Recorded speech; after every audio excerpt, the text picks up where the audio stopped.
Don't come to Easter brunch, my sister Madison texted. My fiancé's father is a bank president. You'd be mortifying with your little tech support job. I replied, okay. Tuesday morning at 9 a.m. that bank president, Richard Hartwell, entered my boardroom for an acquisition meeting. His eyes swept the room. The mahogany table, the floor-to-ceiling windows overlooking downtown, the Wall Street Journal profile framed on the wall with my face under the headline FinTecho of the Year. How Maya Chin Built a $340 million empire by age 32. He started screaming because his son Derek was standing beside him, about to pitch their bank services to my company, and they'd spent the entire weekend telling Madison how they'd elevate her family's status away from her failure sister. But let me back up. Because this story doesn't start in a boardroom. It starts 28 years ago when my parents decided which daughter would be the investment, and which would be the disappointment. If you've ever been the family scapegoat while a golden child got everything, keep listening. This gets satisfying. My sister Madison was born beautiful. I was born curious. In my family only one of those things mattered. Mom enrolled Madison in pageants at age 4. Piano at 5. Etiquette classes at 6. Every dollar, every weekend, every conversation revolved around Madison's potential. She had the looks, the charm, the social intelligence to marry well, which was, according to my mother, a woman's most important career.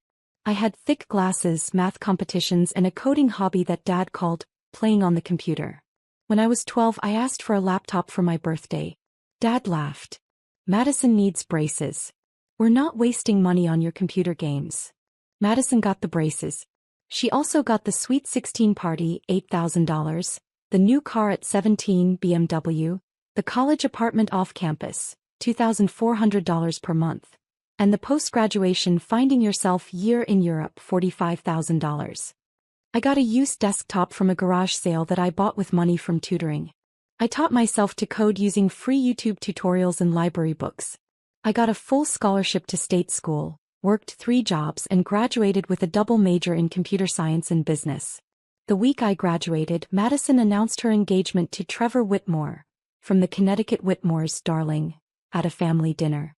Mom cried happy tears. Finally, a connection to real society. Dad raised his glass. To Madison, who always knew her worth. My achievement that week? Landing a junior developer position at a struggling fintech startup called PayBridge. Salary, $52,000. Tech support, Mom translated dismissively. Well, someone has to answer phones. I didn't correct her. I was too busy learning everything about financial technology, blockchain security, and digital payment infrastructure. 3 years later, PayBridge's founder, a brilliant but chaotic visionary named James Park, promoted me to lead developer. 6 months after that, he made me CTO. The company grew from 15 employees to 83. Our valuation hit $18 million. Then James got cancer. Stage 4 pancreatic. He had 6 months, maybe less. He called me into his hospital room. I want you to have the company, Maya. Buy me out. Whatever you can afford. Use it to take care of my wife and kids after I'm gone. I had $127,000 in savings. I took out loans for another $300,000. James sold me 60% of PayBridge for $427,000, about 1/20th of what it was worth. He died 3 weeks later. I was 27 years old, suddenly the majority owner and CEO of a fintech company with 8-figure revenue potential. I didn't tell my family. Why would I? They'd never asked about my job beyond confirming it wasn't important. Mom still introduced me as Maya. She does something with computers, while spending 30 minutes detailing Madison's Pinterest-perfect engagement party. I worked 18-hour days. We landed a contract with a major credit card processor. Then another with a regional bank consortium. Our transaction volume exploded. Revenue hit $47 million in year 1 under my leadership. $89 million in year 2. By year 3, we were processing $2.4 billion in annual transactions. Fortune magazine called. Wall Street Journal called. Forbes called. I gave the interviews. The profiles ran. Maya Chin, the invisible CEO, Forbes. How a 30-year-old built fintech's next unicorn, Wall Street Journal. CEO of the Year, Maya Chen's $340 million revolution, fortune. My family never read business publications. Meanwhile, Madison's life became my mother's full-time obsession. The engagement to Trevor lasted 18 months before he left her for his ex-girlfriend. Mom blamed the stress of planning a wedding to someone so prominent. Then came Derek Hartwell, son of Richard Hartwell, president of Piedmont Banking Group, a regional bank with 47 branches and $8.2 billion in assets. To my mother, this was better than the Whitmores. Banking royalty, she breathed. Old money stability. The engagement happened fast. Derek proposed after 4 months. Madison said yes. Mom planned an Easter engagement brunch at their country club. $18,000 for 80 guests. I got the "don't come" text on Good Friday. What my family didn't know: Piedmont Banking Group had been courting Paybridge for 8 months. Richard Hartwell himself had sent the initial inquiry through his chief innovation officer. They wanted to acquire our payment processing technology. Their legacy systems were hemorrhaging market share to fintech companies like mine. They needed to modernize or die. The preliminary offer was $340 million. All cash. With me staying on as president of their digital banking division for 3 years, plus $2 million annual salary and 15% of the division's growth profits. I'd been in negotiations with their team for months. We'd gone through due diligence, tech audits, compliance reviews, and financial modeling. We were scheduled to present final terms to Piedmont's executive board, including President Richard Hartwell, on Tuesday, April 16 at 9 a.m. Easter Sunday was April 14th. When Madison's text arrived, I was in my home office reviewing the acquisition presentation with my CFO, Marcus. "Your sister?" he asked, seeing my expression. "Telling me not to come to her engagement brunch. Her fiancé's father is Richard Hartwell." Marcus started laughing. He laughed so hard he had to sit down. "The same Richard Hartwell who's been calling you the most impressive CEO I've encountered in 20 years? That Richard Hartwell. That's the one. Does she know you're acquiring? Wait, does she know anything about your company? She thinks I do tech support." Marcus wiped his eyes. "Why? Tell me you're going to that meeting on Tuesday." "Of course I'm going. It's a $340 million acquisition." "No, I mean, are you going to tell them?" "Before the meeting." I thought about 28 years of Madison needs, and we can't waste money on Maya's hobbies. I thought about my mother introducing me as "she does something with computers" at Madison's engagement party while Madison stood in her $4,200 dress that Mom had bought her. I thought about that text. "You'd be mortifying." "No," I said. "I don't think I will." "What would you do?" Drop a comment below. Revenge or give them a heads up. Easter Sunday, I did what I always did when excluded from family events. I worked. I spent the morning refining our presentation. I rehearsed the valuation justification. I reviewed competitive analyses showing why Piedmont needed us more than we needed them. At 11 a.m. my phone started buzzing. Instagram posts from the brunch. Madison in a blush pink dress, Derek in a navy blazer, both sets of parents beaming. Then the family group chat exploded. "Mom, such a lovely brunch. The Hartwells are wonderful people. Derek's father Richard is so distinguished. Aunt Carol, Madison, you've done so well. Banking aristocracy. Dad, Richard Hartwell runs a bank with over $8 billion in assets. That's real success. Madison, Derek's parents want to help elevate our whole family." Smiling face, smiling eyes, they have connections everywhere. Mom, unlike some people who are happy staying small. That last one was directed at me. It always was. Madison, Richard said he's looking forward to helping our family access real opportunities. Mom mentioned you work in tech? He said their bank has a call center if you want a stable job. 2 hearts. A call center. Richard Hartwell, who'd spent 8 months negotiating to acquire my company for $340 million, had apparently told my family his bank had a call center position for me. I stared at that message for a long moment. Then I texted Marcus, "Is Derek Hartwell on the acquisition team?" He sent back, "Checking. Yes. He's listed as attending Tuesday's presentation. VP of Business Development. Why? No reason. See you Tuesday."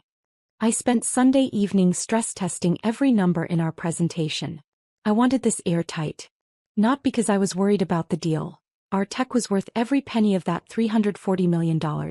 But because I wanted no room for anyone to claim I'd succeeded through luck rather than skill. Monday I got my hair done. I wore my Tom Ford navy suit, the one I'd bought after the Fortune interview. My grandmother's jade earrings. Jimmy Choo heels. I looked like exactly what I was. A CEO who'd built a $340 million company from a $427,000 gamble and 18-hour workdays.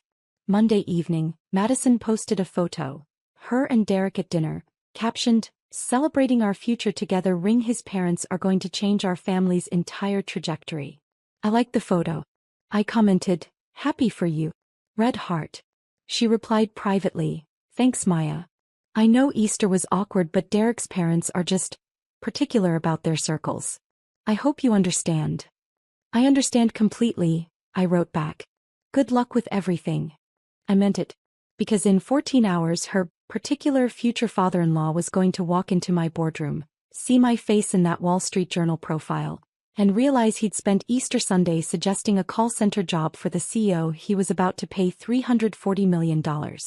Tuesday morning I arrived at Paybridge headquarters at 7:15 a.m. Our offices occupied the entire 23rd floor of the Sterling building downtown. Glass walls, minimalist design, the kind of space that Fortune magazine had photographed for their Workplaces of Tomorrow feature. Marcus met me in my office with coffee. "You're cruel," he said, grinning. "I love it." "I'm not being cruel. I'm conducting business." "You're conducting a masterclass in karma." "There's a difference." My assistant Priya knocked. "The conference room is ready." I hung the Wall Street Journal profile like you asked, right across from the head of the table. "Thank you, Priya. Also," she lowered her voice, "I may have Googled the Hartwell family last night. Derek's LinkedIn says he specializes in relationship banking and business development. He has 17 connections. And how many connections do I have?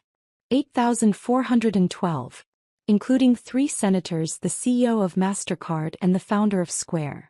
Marcus laughed. "This is going to be beautiful." At 8:45 a.m., I walked to the conference room. The Wall Street Journal profile hung exactly where I'd requested. A 4-foot framed print showing me in front of our server room, headline in bold, "FinTech CEO of the Year, How Maya Chin Built a $340 million Empire by Age 32. Below it, the article excerpt, "I taught myself to code because no one thought I was worth investing in," Chin says. "Best motivation I ever had." Our team assembled.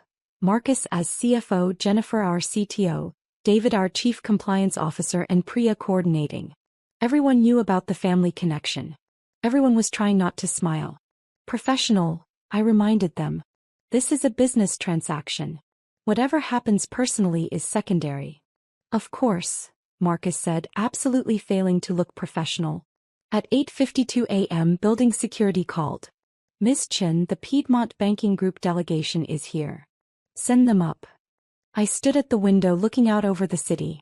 23 floors below, morning traffic crawled through downtown. From here you could see the Piedmont Banking Group headquarters. A traditional stone building, old money architecture, everything my family thought represented real success. In 8 minutes, the president of that building was going to realize that the daughter he'd suggested for a call center position was the CEO he'd been negotiating with for 8 months. "They're in the elevator," Priya called. I turned from the window. Smoothed my suit jacket. Checked my reflection in the glass. Composed, professional, powerful. The elevator chimed. Richard Hartwell entered first. 62, silver hair, Brooks Brothers suit. The assured stride of someone who'd never been told no.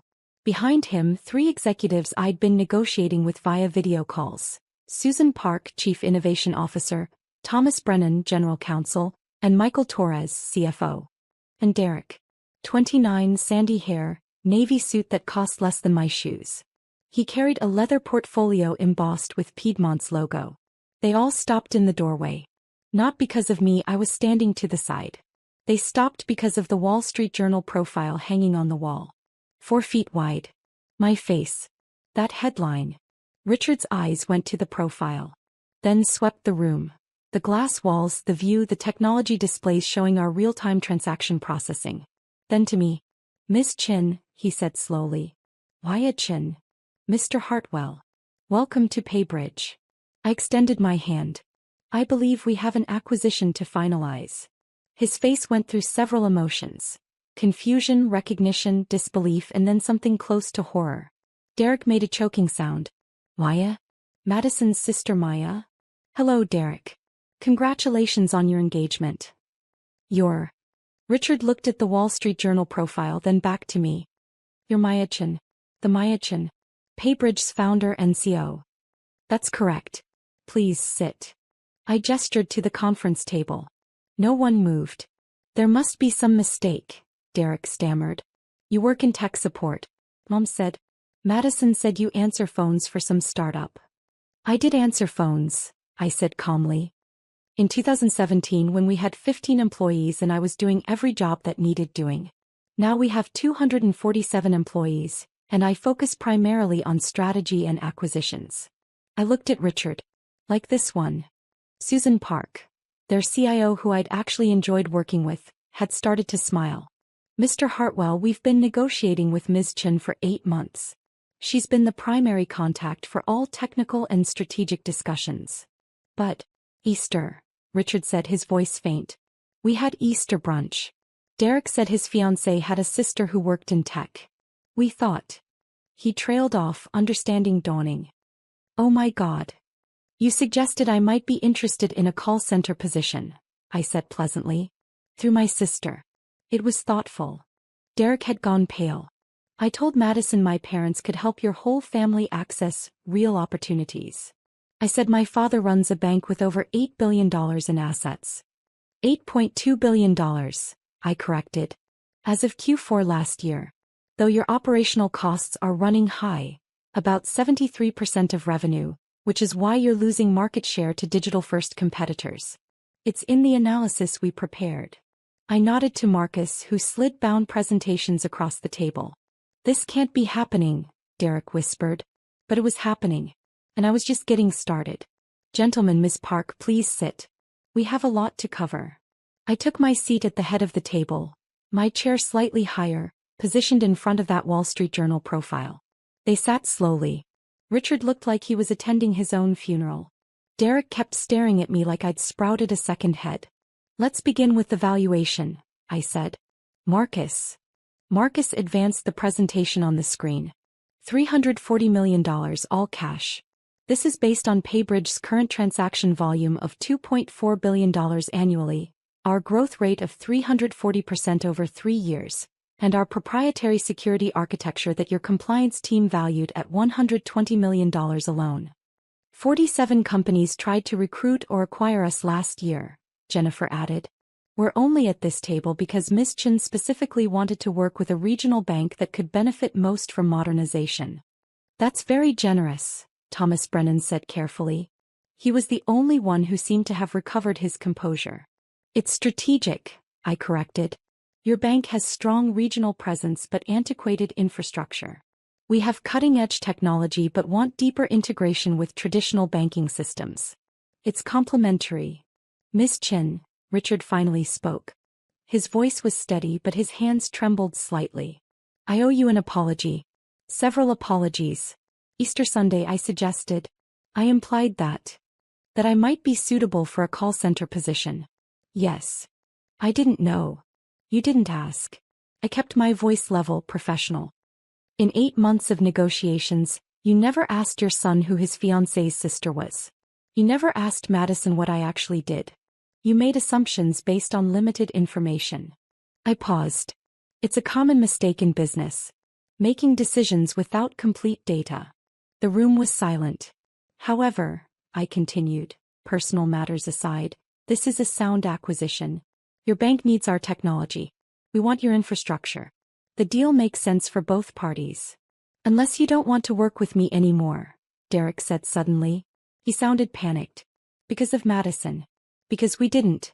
Because Easter. I looked at him. Really looked at him. 29 years old, VP title he probably got because of his father, terrified that his personal life had just destroyed his professional credibility. For a moment, just a moment, I almost felt sorry for him. Then I remembered Madison's text. You'd be mortifying. Derek, I'm not emotional about business. If this acquisition makes financial sense, my feelings about Easter Sunday are irrelevant. I turned to Richard. But I do have one question before we proceed. Anything, Richard said immediately. The division I'd be running. Digital banking, $2 million annual salary, 15% of growth profits. Is that offer still on the table? Yes, Richard said. Absolutely yes. Miss Chin, that offer was made because you're the most capable executive I've encountered in 2 decades of banking. Nothing that happens Sunday changes your qualifications. Good. Because I'm accepting. I slid a signed letter across the table. My attorneys reviewed the terms. I'm ready to proceed. Relief flooded Richard's face. Then confusion. You're accepting? Even though you suggested I work in a call center? Yes. I smiled. Mr. Hartwell, here's what you don't understand. For 28 years my family told me I wasn't worth investing in. They were wrong. For 8 months, you've been telling me I'm worth $340 million. You were right. I stood. Everyone stood with me. What happened Sunday was personal family drama. What happens today is business. I don't confuse the two. I looked at Derek. Though I'd appreciate if, moving forward, you asked people about their work before making assumptions about their capabilities. Of course, Derek said quickly. Absolutely. I'm so sorry. Apology noted. Now, shall we discuss integration timelines? For the next 2 hours we finalized the acquisition. It was professional, detailed, exactly what 8 months of preparation had built toward. Richard signed first. Then Susan, Thomas, and Michael. Finally Derek, his hand shaking slightly as he added his name to the document that made me $340 million richer and his boss. Miss Chin, Richard said as they prepared to leave. Is there any chance you'd join us for dinner this week? My wife Barbara and I would like to properly welcome you to the Piedmont family. And Derek's right, I owe you a much more substantial apology. I appreciate that. My assistant will coordinate scheduling. I shook his hand. Congratulations on a smart acquisition, Mr. Hartwell. Congratulations on building something worth acquiring, Ms. Chin. They filed out. All except Derek, who lingered at the door. Does Madison know? He asked quietly. About any of this? No. Are you going to tell her? I thought about that text. About 28 years of being the disappointing daughter. About Easter brunch where they discussed elevating my family away from me. Actually, I said, I think I'll let you tell her. Tonight when you explain why you're suddenly working for her tech support sister. Derek's face went pale. She's going to, oh God. Yes, I agreed. She is. Derek left. Marcus shut the conference room door and started laughing. That was the most professionally savage thing I've ever witnessed, he said. You made him grovel while finalizing a deal where you become his boss. I didn't make him do anything. I conducted business. Why? You conducted a masterclass in power dynamics. There's a difference. My phone rang. Madison. I let it go to voicemail. She called again. And again. Finally I answered. Hi, Madison. Why? Her voice was shrill. Derek just called. He said, he told me he claims you're buying his father's bank. I'm not buying the bank. The bank is acquiring my company for $340 million. Silence. Then, that's impossible. You do tech support. I'm the CEO and founder of PayBridge Technologies. We process $2.4 billion in annual transactions. Forbes named me one of their 30 under 30. Fortune did a cover story. Wall Street Journal profiled me last month. I kept my voice calm. You never asked, so I never told you. But, Mom said you answer phones. I did 7 years ago when we had 15 employees. Now we have 247. And as of this morning, your fiancé works in my division. Your division? I'm staying on as president of digital banking. Derek reports to someone who reports to me. Technically, I'm several levels above him in the org chart. More silence. Then weakly, why didn't you come to Easter? You texted me not to come. You said I'd be mortifying because my little tech support job wouldn't fit with Derek's family. I let that sink in. So I stayed home and prepared for the acquisition meeting instead. Oh my God. Her voice broke. Mom's going to, when she finds out that Easter. Madison, I need to go. Congratulations again on your engagement. I hung up. Within an hour my phone exploded. Mom, Aya, call me immediately. Madison is hysterical. Dad, is it true you own a company worth $340 million? Aunt Carol, why didn't you tell us you were so successful? Mom, you let us exclude you from Easter when you could have just told us. That last one stopped me cold. Let them exclude me. As if the exclusion was somehow my fault for not preventing it by revealing my success. Have you dealt with family who only valued you after they discovered your success? Share your story in the comments. You're not alone. I turned my phone to Do Not Disturb. I had a press release to approve. Piedmont Banking Group acquires PayBridge Technologies for $340 million. Names founder Maya Chin as president of Digital Banking Division. It went live at 3 p.m. By 4 p.m. it was trending on LinkedIn. By 5 p.m. the local business journal had called for comment. By 6 p.m. my mother had left 8 voicemails. I listened to the first one. Maya, this is getting out of hand. People are calling us, asking why we didn't mention our daughter was a CEO. You're making the family look bad. Making the family look bad. Not we're proud of you. Not we're sorry we didn't support you. Just concern about how they looked. I deleted the voicemails without listening to the rest. The wedding happened 4 months later. Madison and Derek married at the country club, the same venue where Easter brunch had been held. I was invited. Prominently. Mom called personally. Maya, sweetheart, of course we want you there. Your family. And Derek's parents specifically requested you be at the head table. I'll be out of the country, I lied. Business in Singapore. Can't you reschedule? For your sister's wedding. Mom, she texted me not to come to Easter because I'd be mortifying. Now you want me at the head table. What changed? That's not, you're twisting things. We just didn't realize you were so successful. If you'd known I was worth something, you'd have treated me better. I understand. That's exactly the problem. I didn't go to the wedding. Instead, I spent that weekend at a Forbes Women's Summit, speaking on a panel about building companies in your 20s. A 23-year-old in the audience asked me, how did you keep going when people didn't believe in you? I stopped waiting for permission to be worth something, I said. I stopped trying to prove myself to people who'd already decided I wasn't worth their investment. And I built something anyway. The audience stood and applauded. 6 months after the wedding, I ran into Derek at a company strategy meeting. He'd been working hard, actually, learning digital banking, taking initiative, proving he was more than his father's son. Maya, Ms. Chin, he corrected himself. We'd kept things strictly professional. I wanted to thank you. For still doing the deal. Even after everything. Derek, business is business. No, I mean, you could have humiliated me. Humiliated all of us.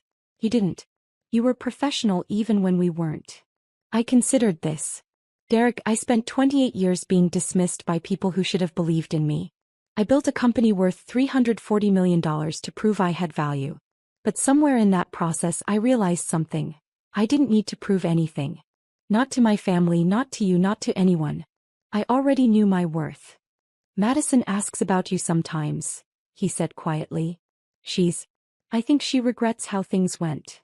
Does she regret treating me badly, or does she regret treating me badly after discovering I was successful? There's a difference. He didn't have an answer. A year after the acquisition, PayBridge's technology had increased Piedmont's transaction volume by 340%.